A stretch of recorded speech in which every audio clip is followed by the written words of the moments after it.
November 1970.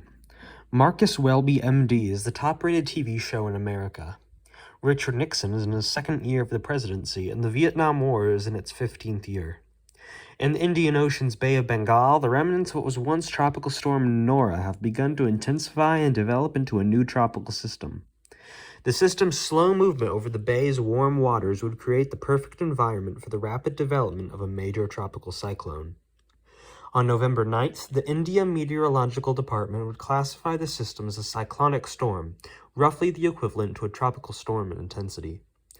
2 days later, after practically stalling in the middle of the bay, the system would intensify into a severe cyclonic storm and begin to accelerate northwards towards the Ganges River Valley in East Pakistan.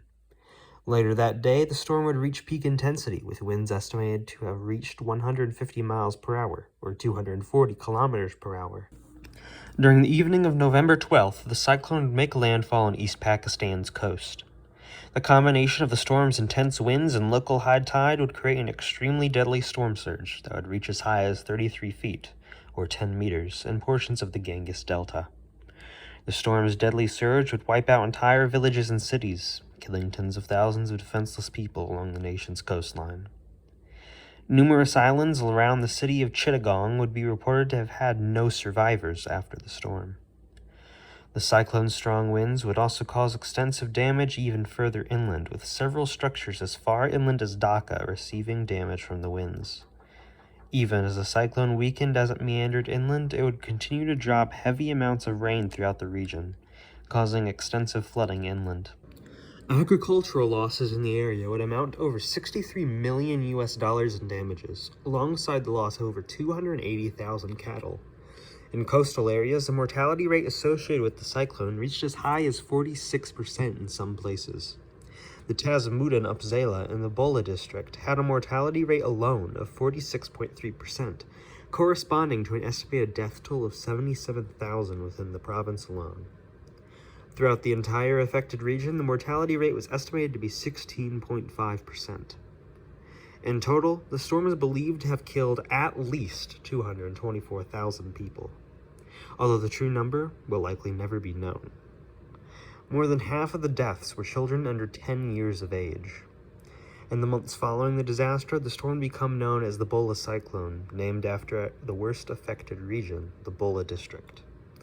The Bhola Cyclone is the deadliest tropical cyclone ever documented, and one of the deadliest natural disasters in recorded history. Perhaps the most devastating part of the disaster, however, came after the cyclone had struck the region. Delayed relief efforts from the central Pakistani government resulted in mass unrest in East Pakistan, in turn resulting in numerous protests. Several politicians spoke out against the central Pakistani government and its junta leader, General Yahya Khan, with one statement released 10 days after the storm charging the government with gross neglect, callous indifference, and utter indifference. In the 1970 elections, the Awami League, who were staunch enemies of Khan's government, swept to a landslide victory in the general election, with the anger and outrage caused by the failure of relief efforts from the central government having a major role in the outcome. In the months following, the resistance movement in East Pakistan would begin to grow in numbers due to the growing outrage felt by its citizens. By March 1971, foreign personnel evacuated from East Pakistan out of fears of violence. Soon, the situation would deteriorate further, eventually evolving into a civil war and genocide that would claim the lives of in between 300,000 and 3 million people.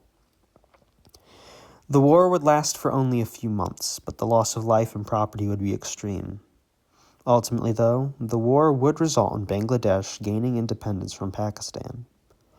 Today, over 50 years later, Bangladesh remains a developing country. Its economy is one of the fastest growing in the world, but it still faces many challenges. Poverty, illiteracy, corruption, authoritarianism, human rights abuses, and a refugee crisis as a result of the Rohingya genocide in neighboring Myanmar are some of the few issues faced by the nation. Today, some of the scars from the Bhola cyclone and the war remain. Many villages along the coast never rebuilt after the storm. Memorials to the victims of the war and genocide also exist throughout the country. Both events are still very present in the minds of Bangladesh's citizens. Many people lost family members in the storm and the war it caused. Many people lost their homes and had their livelihoods destroyed. but all of them can trace the origins of their country back to the sequence of events that were caused by one single cyclone that ultimately gave birth to a nation.